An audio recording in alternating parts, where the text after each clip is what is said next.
داشتیم بر ما میخوایم سوال داشته باشم در قسمت پروسه صلح افغانستان. اینکه پاکستان بارها گفته که ما در قسمت پروسه صلح با افغانستان صادق هستیم و همکار هستیم. پس مراکز مشورتی طالبان فعلا در قلمرو پاکستان نشان دهنده چی است؟ شکر. We have consistently asked the Afghan government to tell us where these shuras are and where the hubs are, supposedly where the Taliban are supposed to be.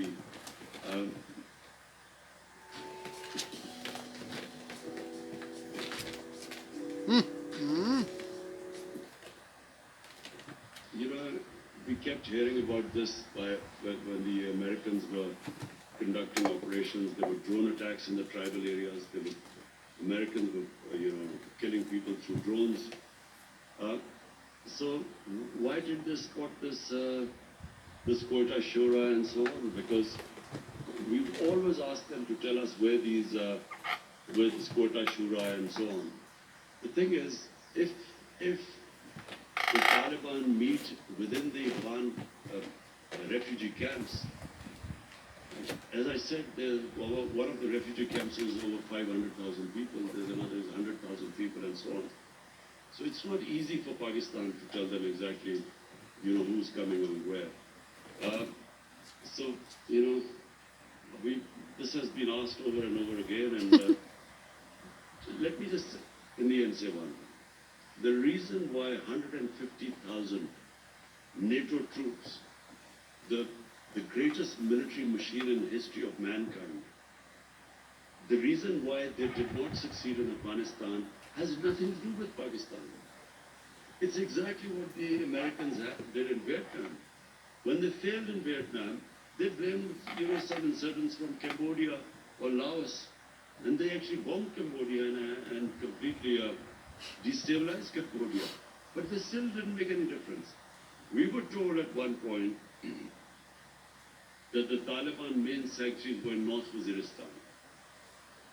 They kept pushing us that we should take action in North Waziristan. Finally, after 4 or 5 years, Pakistan actually took action in North Waziristan. 1 million people were internally displaced from North Waziristan when Pakistan took action. 1 million people were displaced. Some Pakistani soldiers lost their lives. The whole area was cleared. But what difference did it make? This was in 2014. It made no difference at all. Nothing happened. I mean, it's not that suddenly the NATO troops won the war in Afghanistan. Nothing happened.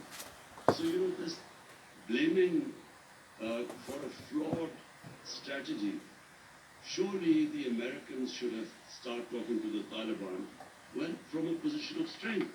When there are 150,000 NATO troops, that was the time to talk to them.